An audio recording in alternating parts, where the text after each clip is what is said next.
menjünk játszani. Igen?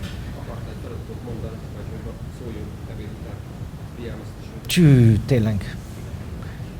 Kérek egy önként jelentkezőt. Egy önként jelentkezőt kérek. Jó. Ott már a Gyuri jelentkezett, ő volt az első. Meg foglak kérni, hogy menj ki és csukd be az ajtót magad mögött, és majd fogunk szólni, hogy mikor gyere vissza. Ő lesz a próbababa.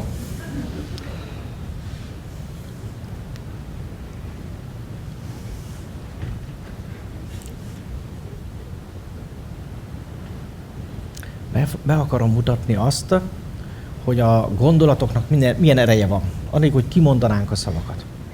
Mikor vissza fog jönni, arra foglak kérni titeket, hogy 1 percen keresztül csak rosszat gondoljunk róla. Nem mondunk semmit. Ebben jók vagytok, hát az egész ország ebből él. Nem mondunk ki semmit. Nem mondunk ki semmit, csak gondolunk. Jó? Előtte, mielőtt elkezdjük, majd kinezológiák. Van itt kinezológus köztetek? Igen? Na, akkor te fogsz, gyere előre. Te fogsz nekem segíteni. Nehogy azt mondjátok, érted, hogy csalok. Hogy hívnak? Bogi. Bogi. Szia, Bogi. Az lesz a kérésem, hogy nézd meg azzal a teszttel, ami az, jó? Tehát a 2 kinyújtott, mert az látványosabb, mint ha mondjuk az ujjal nézed, vagy máshogy, jó? Nézd meg az energiaszintjét, utána 1 percig csak rosszat gondolunk róla. Nem mondunk, csak gondolunk, és utána újra megnézed az energiaszintjét, jó? Utána 1 percig csupa jót és szépet fogunk róla gondolni. Benne vagytok? Már visszahozzuk az energiaszintjét legalább. Jó? Oké? És akkor utána... Nálatok nincs diszk véletlenül? Jó. Mi ezt betesszük a zsebébe, a far zsebébe, és megint negatívat gondolunk 1 percig. Jó? És te megint megnézed. Ez egy eszköz, csak ez nem olyan szép, mert ebből van szép is, amit forgalmaztunk korábban.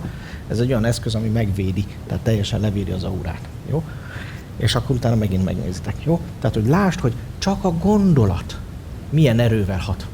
Jó? Energetikailag, hogy működik, és utána meg fogjuk kérdezni, hogy ő mit érzett. Jó? Jó? Tehát akkor először ellenőrzöd, utána 1 perc negatív, majd szólok, hogy indul, vége, utána 1 perc pozitív, ja, ellenőrzöd, 1 perc pozitív, ellenőrzöd, és akkor megint 1 perc negatív, csak ezt betesszük a zsebébe. Jó? Benne vagytok? Szóval Szteki, légy szíves, köszönöm. Én akkor itt maradok most, jó?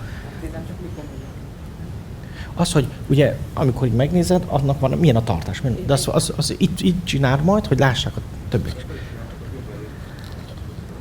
Jó van ott. Szia! Hogy hívnak téged? Csaba János. János. Hallottál valamit? Nem beszélhettem volna. Hát, nagyszerű. Bemutatom neked Bogit. Ő kinezológus. Ja? Annyit fogok kérni, hogy tartsd így fel a kezed, teljesen úgy. Ő pedig kinezológiailag fogja ellenőrizni, hogy milyen az energiaszinted. Tartsd meg, ne engedd, hogy lenyomja. Jó, nagyon jó. Jó, próbáld meg picit, hogy érezd, hogy milyen az ellentartása. Nagyon jó, szép. Innen látjátok ti is, hogy tudja tartani, nehéz lenyomni. Jó. Innen tudjuk, hogy kinek mi az energiaszintje. Gratulálunk. Most lazítsd el magad most már. Jó? Fordulj feléjük, és csukd be a szemedet, lazíts. Most 1 perc következik.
Jó, köszönöm szépen.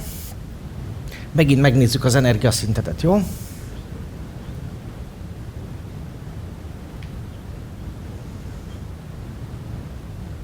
Jó, figyeld meg, most mennyire tudod megmozgatni, Bogi.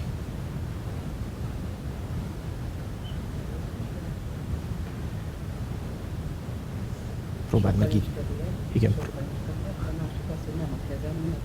Az egész test, és figyeltétek, hogy dülöngött. Az mindig jelzés egy. Jó, most csinálj meg így, hogy vízszintesen tartsd vele, vízszintesen. Próbáld meg jelen tartani. Igen. Könnyebb lenyomni, igaz? Sokkal könnyebb. De nem is a kész, hanem a test. Igen, igen. Elvesztetted egy kicsit. Te mit éreztél? Majdnem előre estem. Uh-huh. Uh-huh.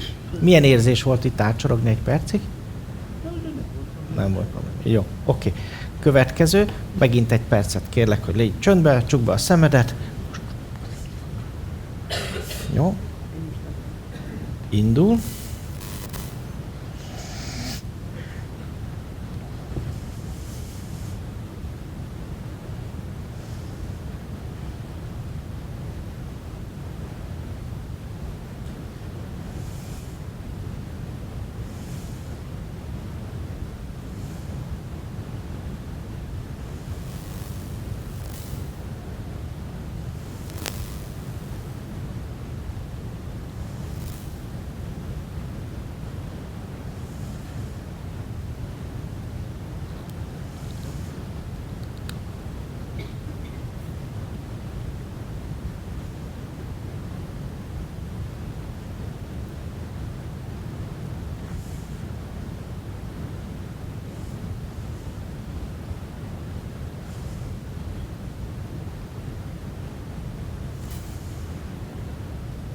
Jó, köszönöm szépen.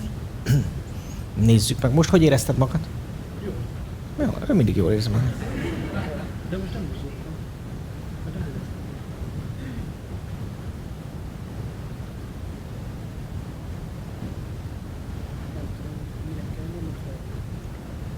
Nem jó. Akkor nem. Csináld meg és tarts. Próbáld. De, így a legjobb. Próbáld meg. Most figyelj, tarts neki ellen. Jó? Így látjuk. Érzed a különbséget? Most erősen. Erősen tartja. Nem tudom lenyomni. Nem tudod lenyomni, így van. És még a testeseink. Így van. Jó? Tehát Éreztem, hogy gyengébb a kezem. Az előbb. az előbb gyengébb voltál. Most tehát jobb az energiaszint, ez azt jelenti. Értitek? Jó, akkor ezt most tedd már be a far zsebedbe, úgy, hogy a szürke fele legyen a feléd, a tested felé. Úgy. Ennyi. Jó? Most megint nyugodtan csukd be a szemedet. Egy percig átcsorogni fogsz. Indul, jó?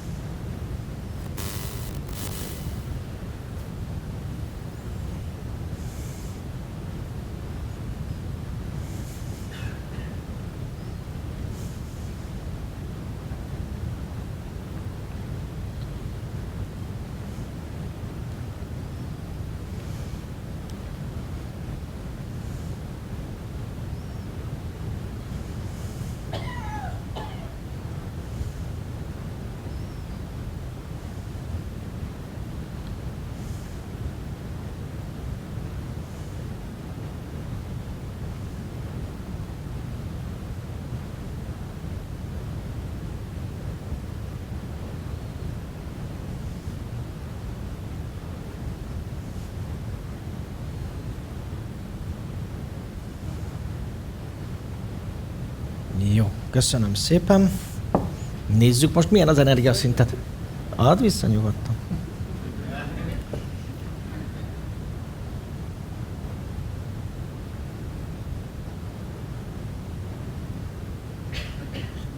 Meg se bírod mozdítani. Nekik mond, csináljátok meg így is, hogy így kitartasz, és úgy próbálsz, és nem erőknek, ne? Ez a legjobb, mi? Jó. Mi történt? Talán kitalálod? Gondolom egy kicsit fel lettem töltődve energiát. Az történt, hogy először csupa rosszat gondoltunk rólad. És utána lement az energiaszintet. Az volt, amikor úgy dülöngéltél is. Utána mi történt vajon? következő etapa.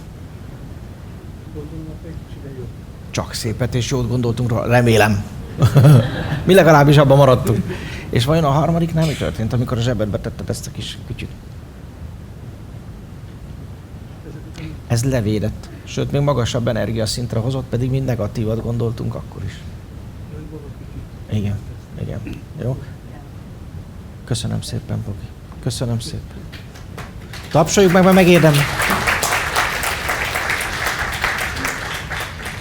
De ugye mi ennek a lényege?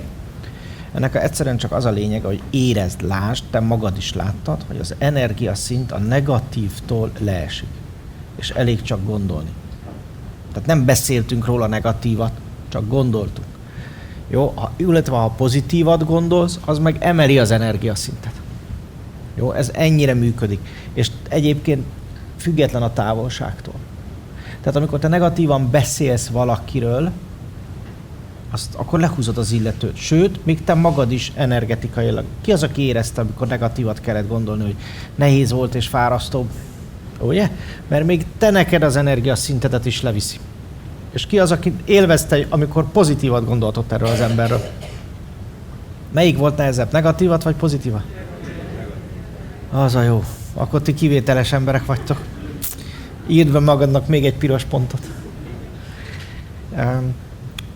A mindennapi életben, ha már csak gondolsz, az befolyásol, téged is, de amiről gondolkodsz, vagy akiről gondolkodsz, őt is.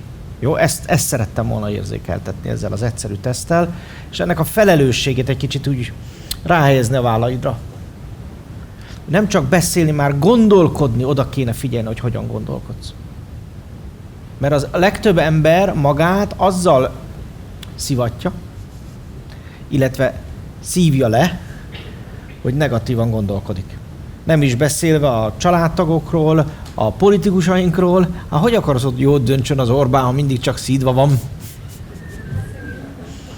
Csoda, hogy túléri egyébként.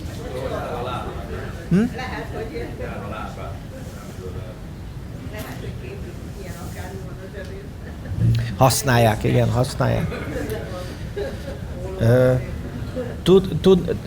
Még egy dolog, ha beszéled, tehát ki is mondod, még nagyobb ereje van.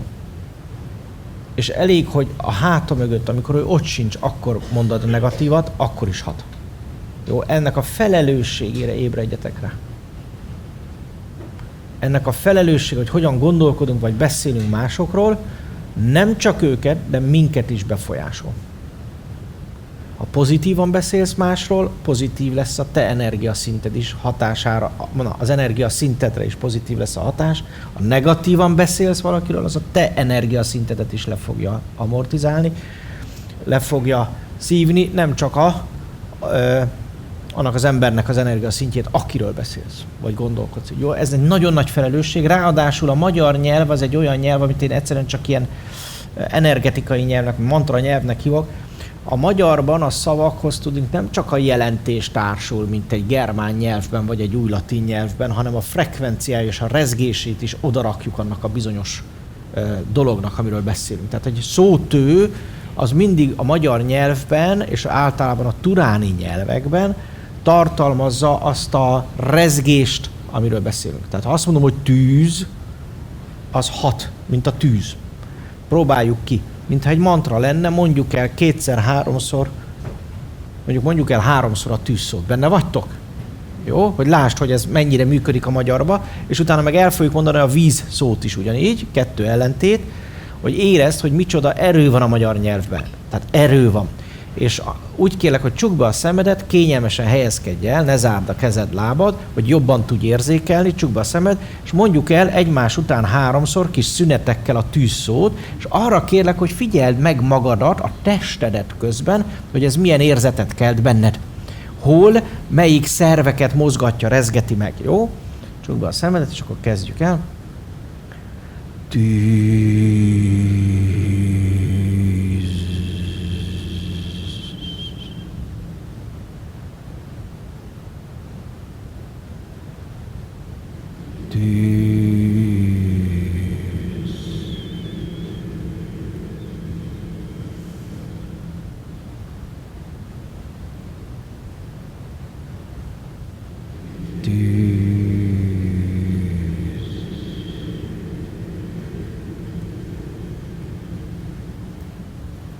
Picit maradj csöndbe, figyeld, mi történik a testedben, hol jelez, hol érzed, hogy rezget. Próbáld meg megfogalmazni az érzeteket.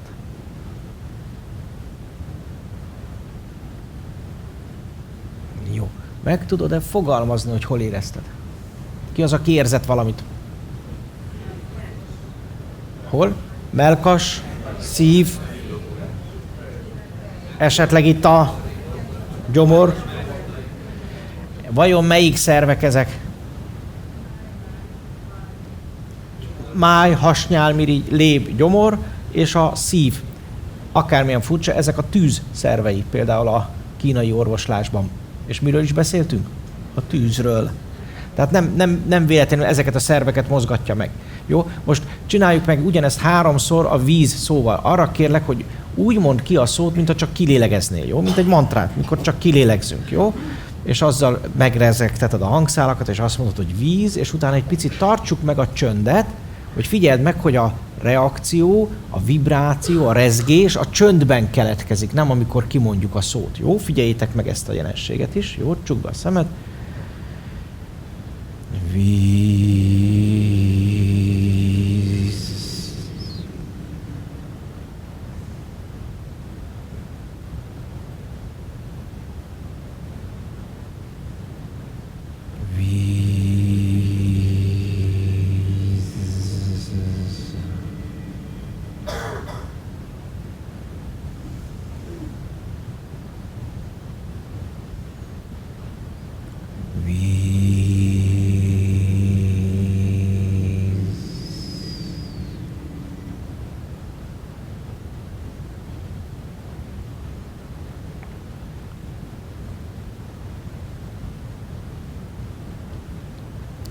Most vajon meg tudod-e fogalmazni, hogy most mit éreztél és hol érezted?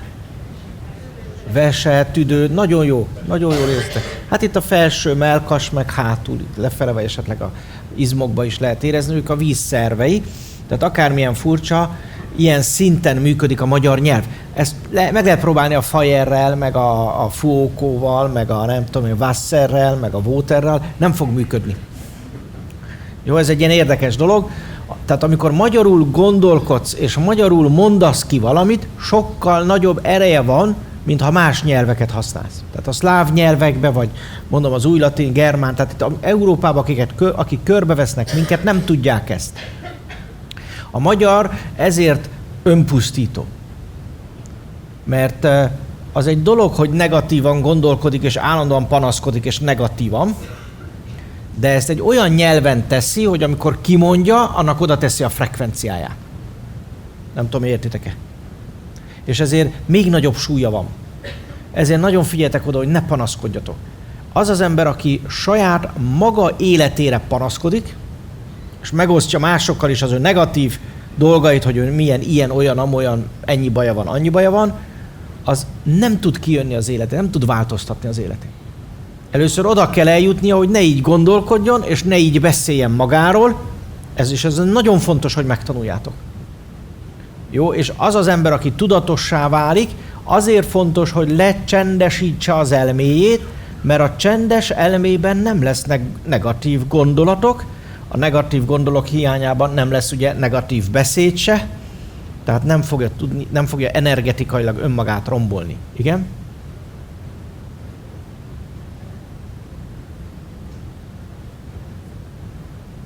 Szeretettel, és azzal, hogy te csendben vagy, és megőrzöd a csendedet. Jó? Nem reagálsz, hanem megőrzöd a csendedet. Ez nagyon fontos.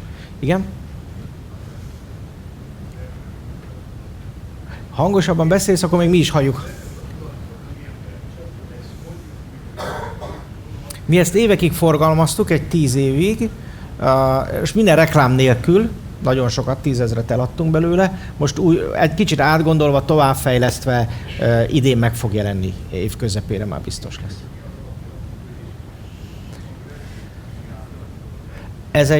Ez tulajdonképpen, vannak benne mágnesek, egy speciális mágneses fluxust hoz létre, meg egy részecsketükör van benne, illetve egy tachionizálók is, ennyi a titka.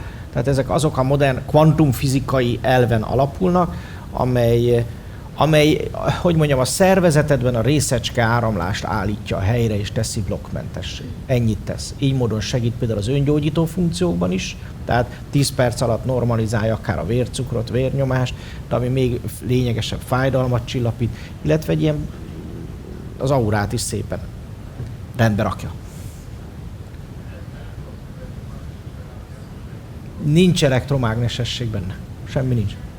Nem kell. Az elektromágneses terápiák frekvenciával gyógyítanak, előre betáplált frekvenciákkal emlékeztetik a testet az egészséges frekvenciákra. Az egy kicsit más. Ebben van egy részecske tükör, egy tajionizáló, meg mágnes. Jó, ez egy kicsit más. Annyi, hogy ebben nincs elektronika. Tehát bármeddig lehet használni.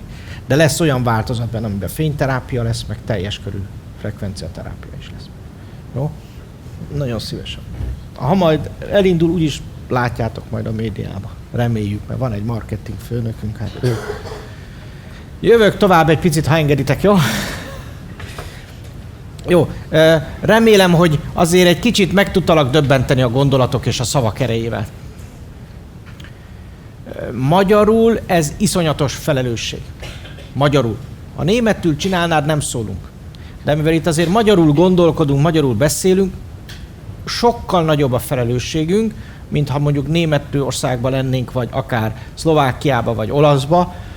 Itt nagy a felelősségünk. És a magyarnak egyik küldetése is ennek a felelősségnek a felismerése, és a saját gondolkozás, és a szólás, a beszéd rendbetétel. Jó? Tehát ezt a terhet érezd, hogy rátettem a válladra. Jó? Most ezen jót mulatunk, de rajtunk fog múlni. Ha azt akarjuk, hogy ez az ország változzon, akkor először nekünk kell változni ez szerint, a fölismeréseink. Ezek tapasztalatok, amit most megtapasztaltál, láttál, és ezt hazaviszed. És ennek megfelelően elkezded a csendet gyakorolni, megnyúlni aztán a magasabb szintekre, de ahogy ezzel elkezded gyakorolni, már azzal önmagában a környezeteden, majd az országon tudunk változtatni. És a magyarnak az lenne a küldetése, és ezt nagyon sok profécia, nem magyar profécia is tartalmazza, hogy innen fog fölébredni az a tudatosság, ami a következő 1000 évvel meghatározó lesz a Földön. Tehát ébresztő. És ez mi azért tanítunk, hogy minél többen fölébredjetek, hát ha majd valaki elviszi a hírét, és utána ez a tudás elterjed, jó? Tehát ez működő dolog, és azért is mondom ezt, amit mondok még egyszer, hogy próbáld meg ezt fölismerni, hogy most itt valamit tapasztaltál. Amit megtapasztaltál, megfogalmaztunk. Amit megfogalmaztunk, azt tudatosítottuk. És azzal, hogy tudatosítottuk, tudatossá váltunk benne. És innentől csak az a feladat, hogy ez szerint vidd tovább a mindennapokat. Odafigyelve a gondolataidra, odafigyelve a beszédedre, jó? Mert az már mindent megváltoztat. Így az ego szintjén, az anyag szintjén, itt minden pozitív vagy negatív. Minden duális. Mondhatjuk úgy, hogy poláris. Jó? Tehát nagyon fontos, hogy hogyan bánunk ezekkel a dolgokkal. Én mennék tovább itt ezeket a szinteket elmondom, és majd még vissza fogunk térni holnap délelőtt egy picit ide. Ami a lényeg, a szellemre haladva, a belső csendből nyílunk meg a következő tudatszintre, amit úgy hívnak, hogy kollektív tudat. Jó? Ezt mondják sokan akasának. És ez egy nagyon fontos dolog, mert a kollektív tudat, ami a közös tudata az univerzumnak, ami egy közös tudata az emberiségnek és sok más fajnak is, ez a kollektív tudat az a szint, ahonnan az intuíció érkezik. A minden tudás szintje. Jó? Ideírom azt is, hogy minden tudás. Minden tudás. Jó? Ez az a szint, ahonnan az intuíció működik, és az intuíció innen elindul, és egészen ide a fizikai testig kommunikál veled. Eléri a fizikai testedet, ott is érzet szintjén jelez. A vágyaidban, a hosszú távú vágyakban az intuíciót dolgozik, az érzelmeid, indulatok, a lelked is tudja érezni, ha intuícióval jön valami, és az elmédben is ott tud lenni az intuíció, nagyon sokféle módon. erre kéne hallgatni. Miért? Mert az intuíció, a megérzések, tehát elme szintjén fölírom ezt így, jó? Intuíció, jó, ideírom, hogy intuíció szintje. Amit magyarul úgy szoktunk mondani, hogy megérzés, jó? Ez a test szintjén, ahol érzetekről beszélünk, azt gondolom világos, ugye, hogy a tested érez. És amit érez, azt úgy hívjuk, hogy érzet. Jó? A lélek is érzékel, és amit ő érzékel, azt úgy hívjuk, hogy érzelem. Így van. Az elme mit csinál?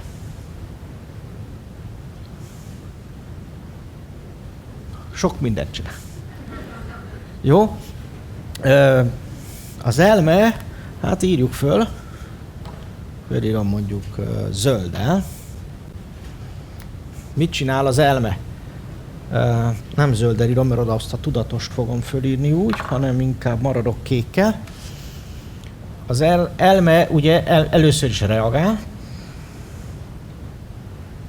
Ismerős? Agyal. Gondolkodik. Viszonyít. Viszonyul. Minősít. Ez a viszonyít és viszonyul közt megvan a különbség. Jó? Küzd, harcol.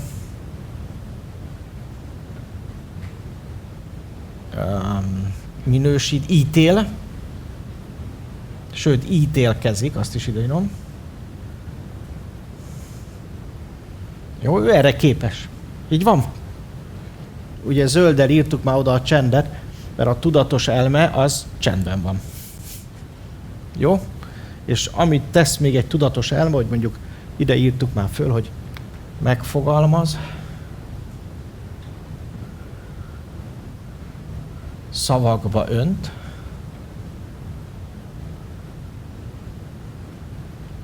elmélkedik, illetve ideírom, hogy tudatosít.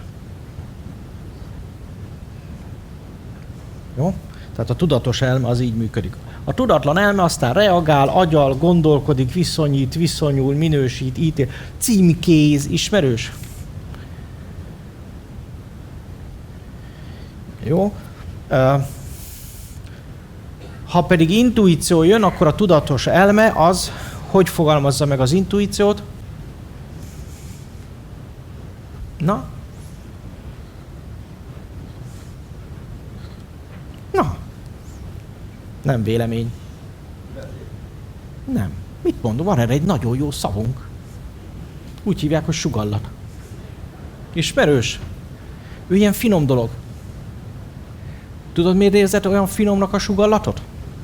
Mert semleges. Jó, ideírom, hogy sugallat. A sugallat az az intuíció egyik eszköze. Jó? Így írom, és így lehúzok. Ide úgy érkezik meg, mint sugallat, vagy mint kíváncsiság. Ismerős a kíváncsiság?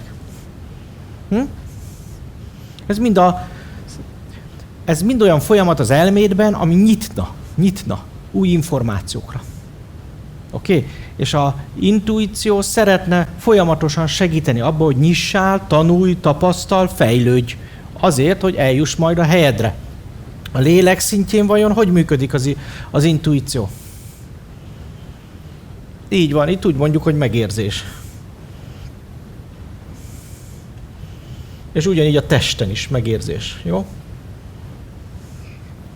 Tehát az intuíció folyamatosan dolgozik, fizikai szinten érezhető módon, erre is majd lesz egy gyakorlatunk, de az a lényeg, hogy mindig az intuíció, a megérzések, a sugallatok, az nem más, mint a szellemet kommunikációja az egóval. Jó, ide viszont, bocsi, ide a lélekhez ideírom a hosszú távú vágyakat is, jó? Vagy a vágyak, jó? Ideírom a vágyakat is, jó? Mert az is sőt, figyelj, ha nem hallgatsz a vágyaidra, ha nem hallgatsz a sugallatra, akkor van még egy módszere ám az intuíciónak. Úgy hívják, hogy kísértés. Ismerős? Mit jelent ez a kísértés? Még mielőtt megint valami vallásos dogmatikába megyünk bele. Magyar nyelvet elemezd a szót. Kis értés. Valamit nem értek eléggé. Miért? Mert még nem ért el hozzám. Nem volt a kezemben, nem tapasztaltam meg, nem érintettem. Értitek ezt? Beszéltünk erről. Jó? A kísértés az nem rossz. Persze tilt tőle a vallás. De miért tilt a kísértéstől a vallás? Miért rossz neki? Mert aki enged a kísértésnek, az rájön, hogy ez nem is halálos. Nem is olyan vészes. Sőt. És mi történik akkor, ha valaki erre rájön? Nyílik. És beenged más tant is, mint amit a vallás adott. Nem tudom, értitek-e? Tehát a vallásokra nézve a kísértés az egyik legveszélyesebb dolog. De hát nem kell engem kísérteni, oda találok magam is elv alapján. Én azt mondom, hogy a vágyak, a kísértés elfojtása az betegséghez vezet, ezt tudjuk. Jó?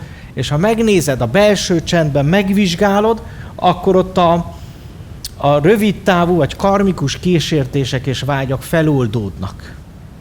De a darmikus, sorsszerű vágyak és sorsszerű kísértések megmaradnak. Kísért az, hogy tengerparton élj? Vagy valami erdő szélén egy szép házba?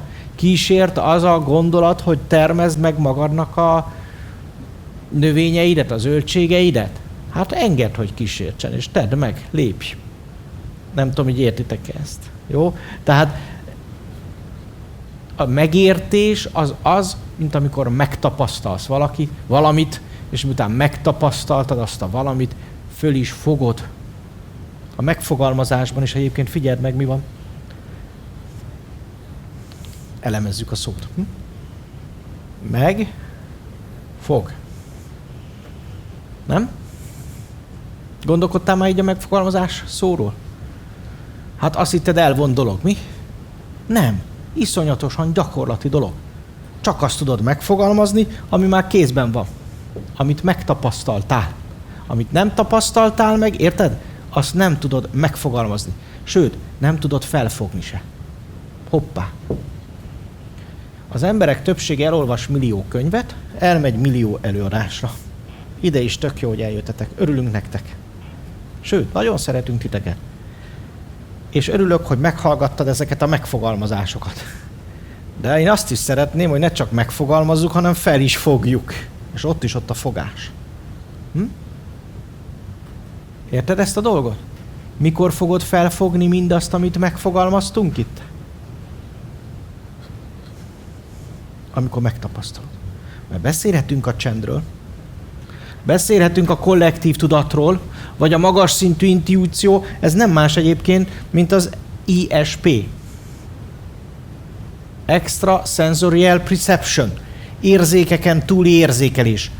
Távolbalátás, röntgenlátás, pszichometria, megfogok egy tárgyat és megmondom a történetét, prekogníció, előre látom, hogy mi hogy fog alakulni, retrokogníció, visszamenőleg is látom, amit elhallgattak, azt is tudom, és még rengeteg ilyen, több mint 400 ISP érzékelés létezik.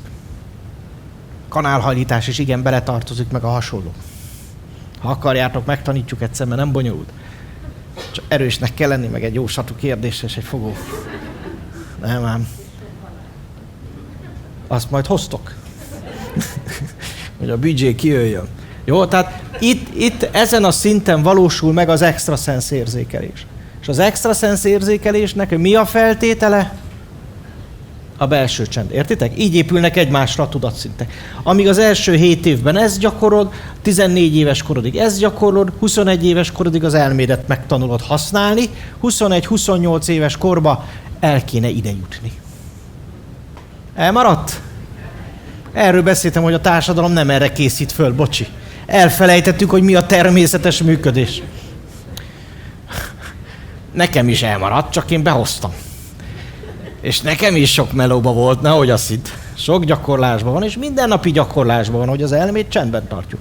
Jó? Tehát a kollektív tudat szintjéről ilyen minden, ez, amit egyszerűen csak megérzésnek, intuíciónak hívunk. És látod, ott van a sugallatként, kíváncsiságként az elmében, megérzés, vágyak, kísértés szintjén, ott van mindig a lelkedben, megérzés és változás formájában ott van a testedben is. És aki enged a változásnak, aki enged a sugallatnak, enged az intuíciónak, az fejlődik. Az mindig nyit. Egyre nyitottabb lesz, és már azzal, hogy nyitsz, már kezdett túllépni azokat a sémákat, amiben beleneveltek. A szülői minta, ahogy szokták mondani. Főleg a Hellinger-féle családállításon. Ugye ezt nagyon sokat beszélnek erről.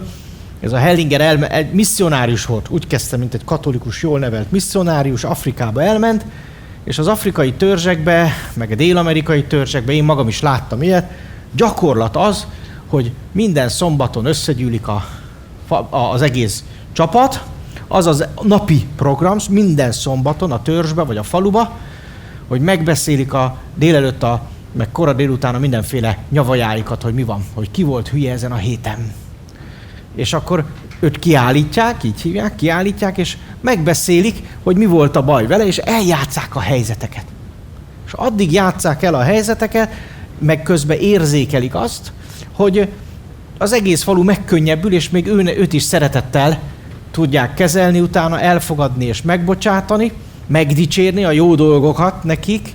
Tehát nem az, hogy jól leszidják, hogy most lebogtál, hogy mi jött ki, hanem mindjárt föloldják azt, ami a blokk volt, ami miatt úgy reagált, ahogy, és segítenek neki, megerősítve a pozitív tulajdonságait, és utána pedig, miután ez megtörtént, a falu minden problémáját föloldották, kollektíve együtt, akkor jól betépnek.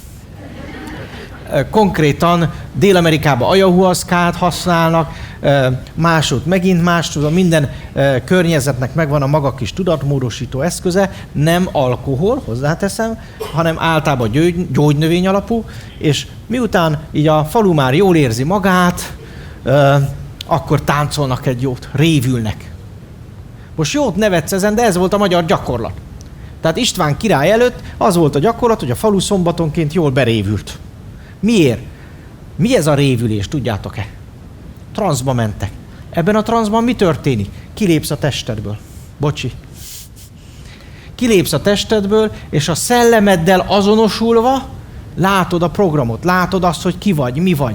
És ez, ha megéled rendszeresen, ez fölemel. Már nem az fog érdekelni, jaj, a kis agyam már megint mit mondott a híradó, meg mit tudom én micsoda, meg nem az, hogy kicsoda lépett a tyúk szememre, meg ki mint mondott rólam, meg ki szeret, nem fog érdekelni. Mert a szellemmel azonosulsz, a kollektív tudattal, hozzáférsz minden tudáshoz. Értitek? És gondold el, amikor egy közösségben ez ott van rendszeresen. Sámán feladata pedig annyi, hogy jól kikeveri a lötyit, mindenkinek kilószámra, amennyi kiló hozzáadja, hogy mennyit így áll belőle, ne legyen azért túl sok. Sikerüljön fölébredni másnap. Ennyi. És ezekben a transz állapotokban gyógyulnak. Föloldódnak a blokkok, a félelmek, a szorongások. Előtte, hogy mindent kidolgozott a falu és átbeszélt, minden kezelve volt. Olyan egészség van ezekben a közösségekben, hogy nem ismerik a betegségeket. Nem ismerik a nélkülözést. Nem ismerik a szükség fogalmát. Nincs olyan, hogy negatív gondolkodás, meg negatív beszéd. Szeretet van, erények vannak, csend van. Értitek ezt a mechanizmust? Együttműködés, együttrezgés, együtt mozgás és áramlás a természettel, mert mi magunk is úgy működünk, ahogy természetes. Ez volt a magyar kultúra. Nem a István királyhoz meg a koronához kéne visszatérni, hanem ide. Mert utoljára ekkor volt egészséges a magyar. Ennyi. Jó, ez a kollektív tudat, elmondtam, lapozok. Gondold el, amikor egy egész falu belép transzba, ezt az állapotot a testen kilépett, tehát a szellem, ami kilép a testből, ezeket a szellemeket a sámán együtt vezeti végig egy utazáson. Képzeljétek el, együtt mennek el egy helyre megnézni, hogy mi van vagy mi nincs. Gondolod, hogy milyen ereje van egy ilyen közösségnek. A magyar ilyen volt. Ezért volt nagy veszély Európára. Jó? A következő tudatszint, az pedig a teremtés tudatszintje. A teremtés. Ez egyben a döntés tudatszintje is. Itt tudunk csak dönteni. Itt tudunk teremteni. És ez már nem alkotás, ami az ego szintje, nem tervezés, hanem teremtés. Magyarul az anyagtalamból, innen az anyagtalamból, az anyagba hozok létre valamit, ami új. Ami nem létezett előtte. Akár a semmiből létrehozok. A láthatatlanból ide, a láthatóba lehozok bármit. Ez a teremtés. És az ember mire született? A csendre, a kollektív tudatra és a teremtésre. Jó, ez a különbség az emberiség és az állat vagy növényvilág között. Amíg az állat és a növényvilág feladata a szemlélődés, a csend, az, hogy abban a természetes állapotában élvezi az életet, addig az emberiség ehhez megkapta azt a lehetőséget, hogy mindezt tudatosan élje át, a beszéd, a nyelv és annak a fejlettsége megengedi nekünk, hogy tudatosítsuk a dolgokat, megfogalmazva szavakba öntsük, majd pedig egy magasabb szinten a kollektív tudat minden emlékével mindezt tudatosítottunk, összeegyeztetve teremtsünk. A teremtő ember a cél. Jó, a teremtő ember a cél. A teremtő ember viszont akkor valósul meg, amikor a test, a lélek és az elme átadja magát, alárendeli magát a szellemnek. Érthető? Tulajdonképpen ez egy nagyon egyszerű mechanizmus, tehát nem bonyolult dolog, még ha annak is tűnt eddig. A csendben valósul meg. Oké? Akármilyen furcsa, az ego, tehát ő az ego, akit csak hívjunk embernek,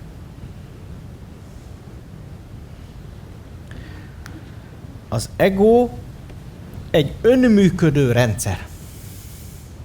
A szellem úgy teremtette meg, az univerzum úgy alkotta meg, ha úgy tetszik, az istenek úgy rakták össze, ki mibe hisz.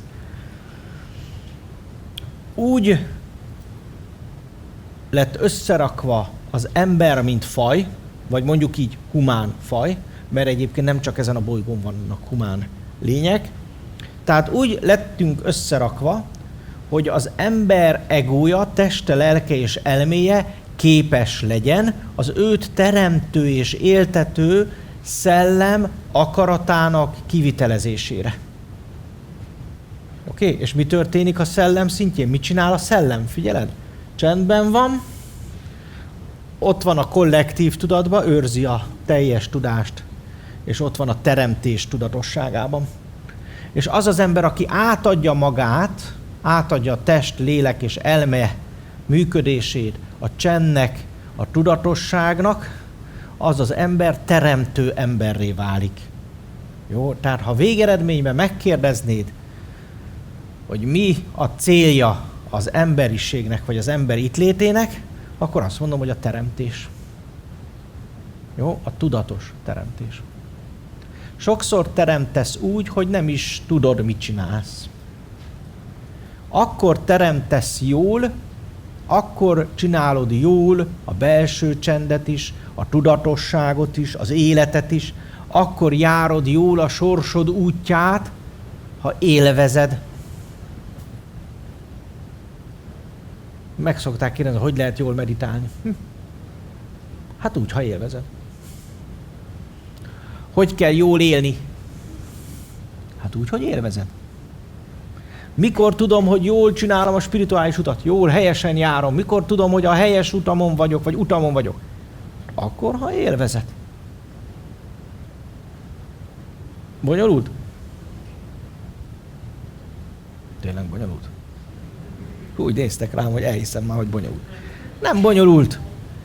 A szellem úgy alkotott meg minket, hogy aki átadja magát a csendnek, és ebből a csendből, intuícióból, ami jön, azt követi és azt csinálja, akkor észre fogja venni nagyon hamar, hogy az intuíció mindig olyan dolgokba visz bele, olyan irányba visz mindig, olyan helyekre visz el, ahol jól érzem magam, ahol kapok valamit, ahol föltöltődöm, ahol élvezni tudom, hogy ott vagyok.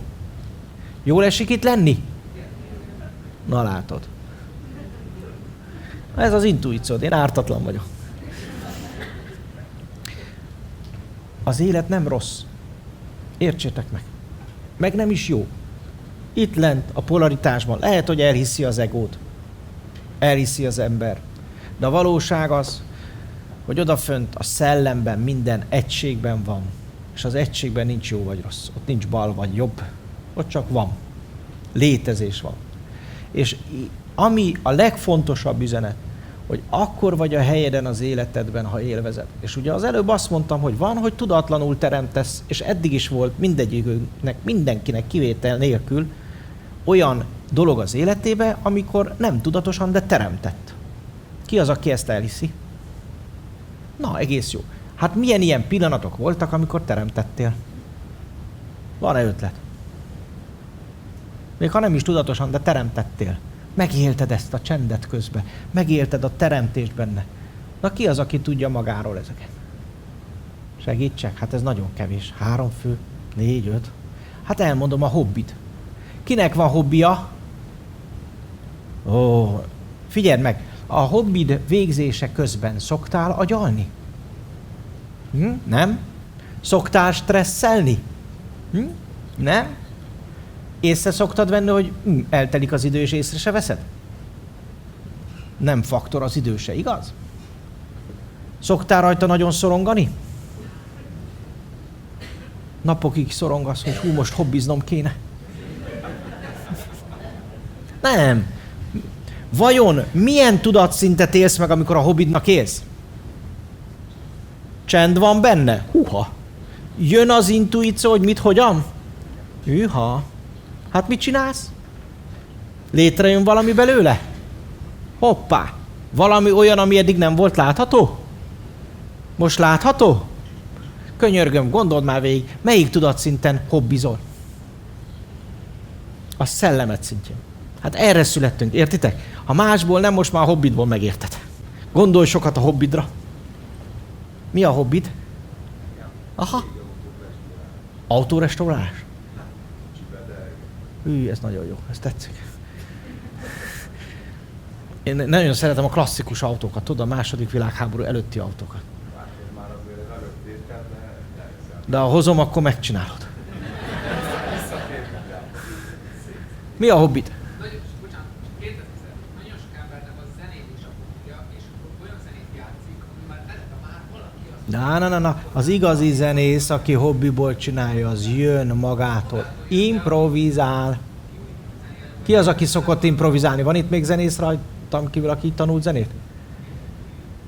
Gyerekkoromban nekem mind a két nagyanyám lelkész volt, és a kedvencem az volt, hogy beszökni velük a templomba, amikor gyakorolnak az orgonán. Na, az már jó. És akkor így tanultam az gyönyörű. Én ott szerettem meg a zenét.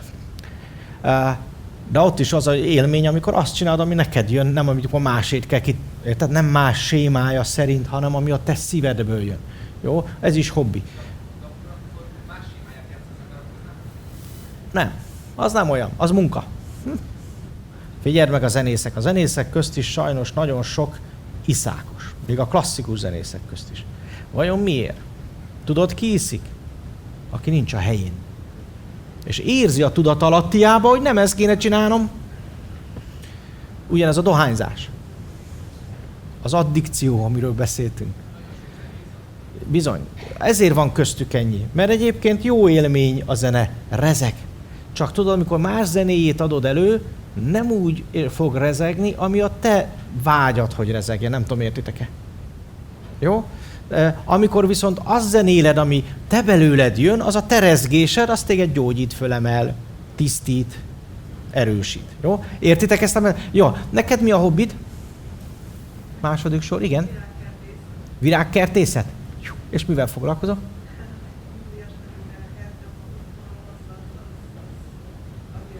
Jó, és ez is teremtés?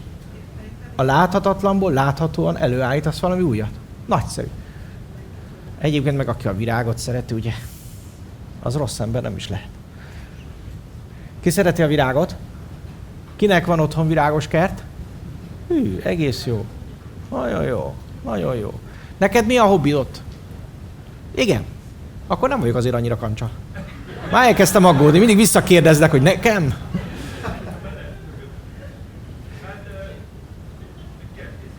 Neked is a kertészkedés. Nagyon jó. Neked ott, fiatal úr, a Bertala mögött, aki az előbb beszélt. Neked mi a hobbit? Igen, már mindig vissza. Akkor mégiscsak nagyon kancsa lehetek. Utazás? Na és hova szeretsz utazni?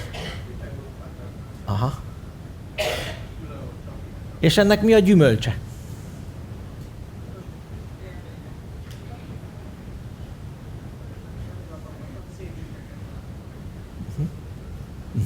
Tehát van gyümölcse. Nagyon jó. Mindig a gyümölcséről ismerni meg a fát, ugyebár.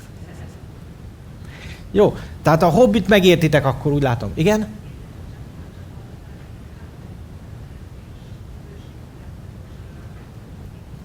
Igen.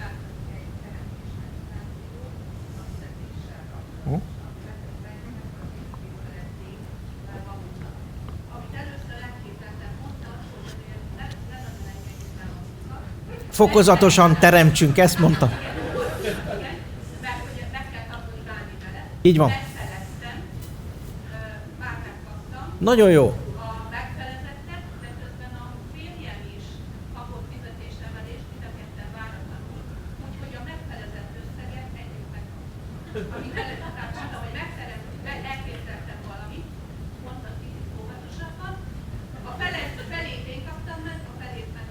Tökéletes, tökéletes. Nagyon jó. Igen, itt is volt ilyen, ugye? Ne nekem között, te teremtetted. Már megint rám akarják kenni. Mindig ez megy. Igen? Na, örülök, nagyon jó hír. Neked is volt. Te nem felezted. Ő nagyba gondolkodott. Új ruházat, meg kocsi. Mert az új kocsihoz kell egy új ruha, tudod? Jól mondom?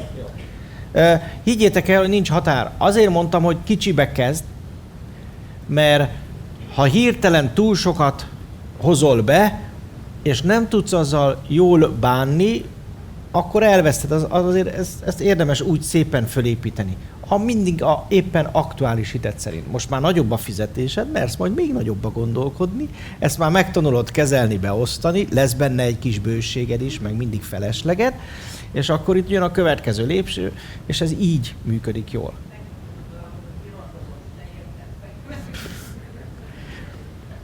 Örülök, hogy ilyen visszajelzéseket kapok. Igen?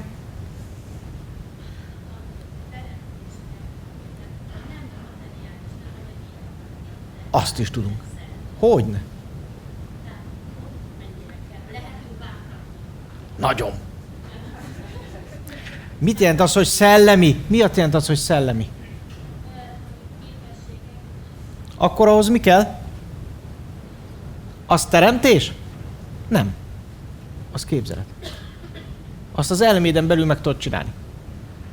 Képzeld el magad sokszor abban a dologban, abban a képességben, hogy azt csinálod, amire szert szeretnél tenni. Érted? Merd megálmodni. Így mondjuk magyarba, hogy megálmodjuk azt. Az egy kicsit más technika.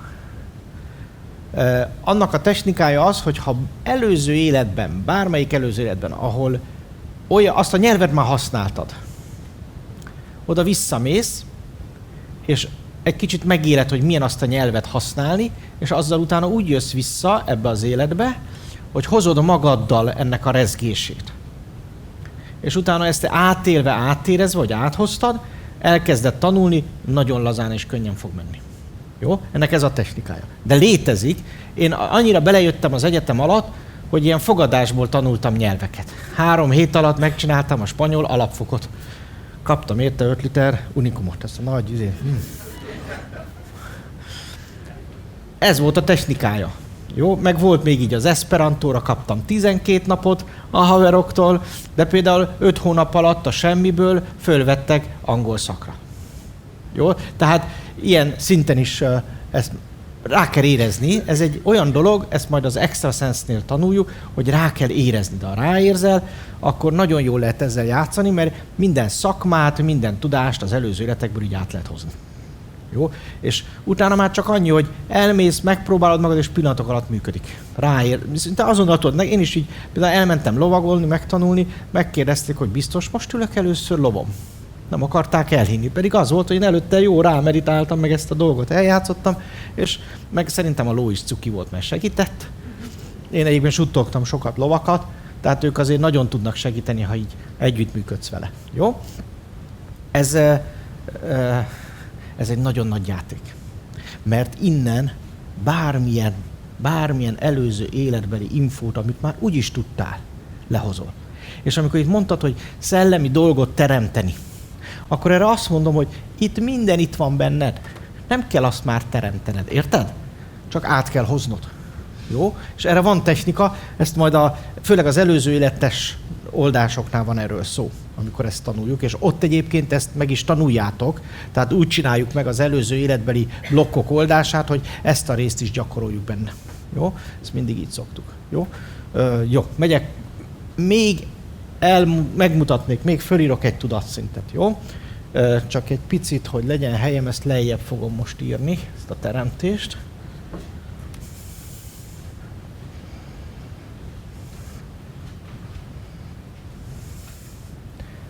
Mert mindig ilyen nagy lendülettel, ilyen nagyjal kezdem, azt elfogy mindig a támla.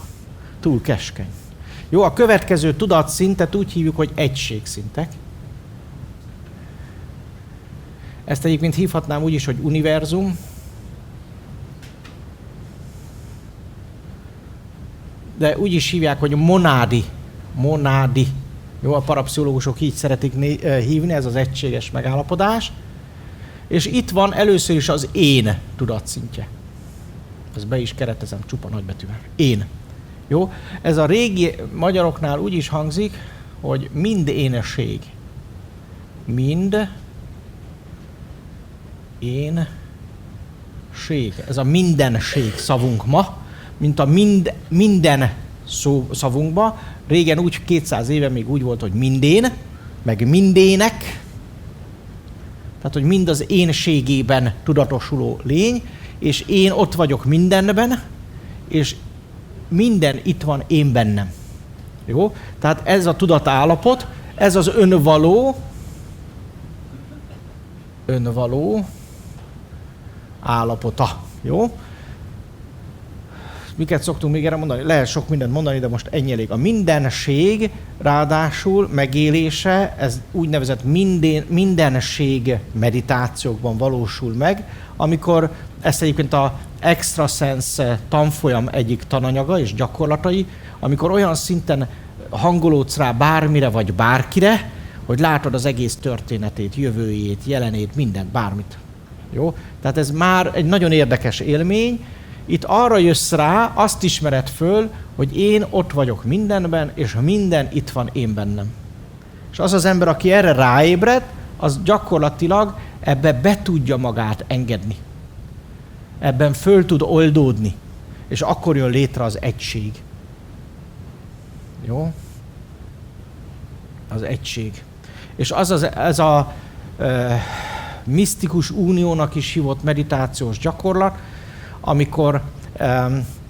amikor magával az univerzummal válsz egyé. Az egy csodálatos élmény. Egyszerre milliárd és milliárd galaxist érzékelsz, egyszerre trillió és trillió lény és tudat érzékelése zajlik. Rájössz, hogy a világon minden, ami látható, az rendelkezik tudattal. A mikrofon is, a filctoll is, az asztal is, a virág, a fa, az állat, a pohár, a téglák a templomfalba, minden rendelkezik tudattal. Minden rendelkezik emlékezéssel.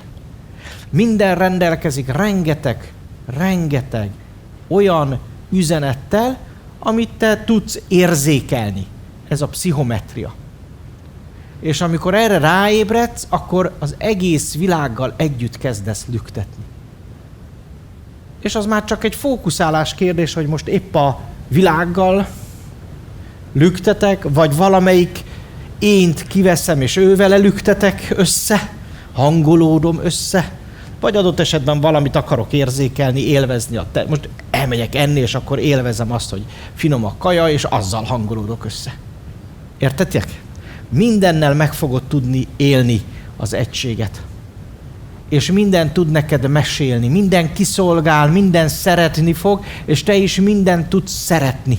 Mindent és mindenkit. Nem lesz olyan ember, akit ne tudnál átölelni, nem lesz olyan ember, akit utálnál, mert innentől bárkivel meg tudsz élni egy szeretetet. Bárki felé meg tudsz élni egy szeretetet, és ez az igazi szeretet. Ez egy erény. Jó? És az egység élményben egy olyan föloldódást élsz meg, ahol az én eltűnik. Onnantól a szvámi dharmára kapcsolódsz. Itt még dharma van. Itt a szellem szintjén dharma van. Itt az egységben meg a szvámi dharma van. Bocsánat, rosszul mondtam. Idáig a szvámi dharma, itt meg a nagy dharma, a dharma van. Vagyis az egész univerzum irányával egy irányba érzékelek. Azt érzem, arrafele hajladok, úgy fejlődök, úgy szeretek, ahogy az univerzum fejlődik, halad és szeret. És abban az univerzumban, ebben az egységben minden a javamat szolgálja. És én is szolgálok mindent, és mindenki mást. A téglát a falban, a fát az udvarom, az asztalt is, a filcet is, és így tovább. Minden engem szolgál, és én is mindent szolgálok. Érthető ez? Ez az egység lényege. És aki ide följut, az megéli az isa tudatszintet. Mondják ezt issának is, vagy írják angolosan isa. Ezt mondják isteni vagy jézusi szinteknek is. Jézus nevében az Jézus, maga Jézus, ez a szó, ez is az issa. És Magyarországon a magyar nyelv, a régi magyar nyelv is tartalmazta az issa szót. Az a legősibb írás és emlékünk, isapor és hogmu vagyunk, erről szól. Ez az az isa. Amiről vitatkoznak a nyelvészek, mert ők nem tudják, hogy. Az isa az a tudatállapot, amikor én egységben mozdulva, élve a mindenséggel, már nem a magam céljaiból élek és teremtek, hanem az egység keze vagyok, ha úgy tetszik. Az egység keze. Nem véletlenül mondták Isten kezének, vagy Isten ostorának a magyarokat, vagy a hunokat. Mert ők ezt még tudták, Ők isák voltak, nem tudom, érted? Ezért kellett nagyon gyorsan elkaszálni, és amikor bejött ez a 7 törzs, akkor azt is gyorsan megtéveszteni. Értitek? Jó? Gondold el, hogy az isa tudatú ember az olyan, mint Jézus volt. Gyógyított csak a szavaival. Kelj fel és járj. Ránézett a betegre, az már jól érezte magát. És mit csinál az ilyen ember? Megosztja a szeretetét, megosztja az ő valóságát, mert annyira élvezi azt, annyira öröme van abban, ahogy él, és amit tud, amit megtapasztal, hogy az az öröm nem engedi, hogy más csináljon, mint hogy azt megossza. Volt már olyan, hogy örültél valaminek nagyon? Ki az, akinek volt már öröm az életében? Van ez jó, akkor érteni fogjátok. Mit csinálsz, amikor nagyon örülsz? Mi az első? Elmondani másoknak, megosztani, igaz? Megosztom a facin. Fú, ezt lopom, ez jó. Oké, na, egy kicsit ilyen dolog ez. Oké, az a szeretet, ami megvalósul ilyen magas tudatszinteken, az annyira erőteljes, hogy nem tudod megállni, hogy ne oszd meg azonnal. Na ez az isa tudatszint. Amikor megosztom mindazt, amire eljutottam. Elérkeztem az egységbe, az egységtudatba, föladtam még az énemet is, mert már csak az egység létezik, az univerzum, és annak minden tudása itt van bennem. A legutolsó UFO tudása is bennem van. Érted? A legutolsó galaxis legszélső bolygójának a minden emléke bennem van. El tudod ezt képzelni? Dehogy nem. Ez cuki volt, jó? Maradjunk abba. Nagyon mély belső csend állapotokban nem, hogy elképzelni fogjátok, hanem megélni. A suprasense tanfolyam részben, meg van, szoktunk tartani néha még akasa tanfolyamot is, ott egy az egybe ezt gyakoroljuk, az akasa tanfolyam. Ezeket a megéléseket. Az emberi faj egóban, emberként, anyagi részét is megélve idáig tud eljutni. Idáig van, engedélyünk eljutni, ha így tetszik. Ha tovább szeretnél emelkedni, van tovább. Mert utána jönnek az angyali szintek, akik mind ugyanolyan emberek voltak, mint te vagy én. Csak mentek tovább. És akkor már a következő időszakban nem inkarnálódsz testbe, hanem más módon fénylényként fogsz működni, egy kicsit máshogy, mint most. Jó? Tartsunk egy szünetet? Mert nem is emlékszem, mikor kell szünet. Mikor kell szünetet tartani? Hogy? Eltett másfél óra. Akkor tartsunk egy szünetet, és utána megyünk tovább még, jó? Köszönöm.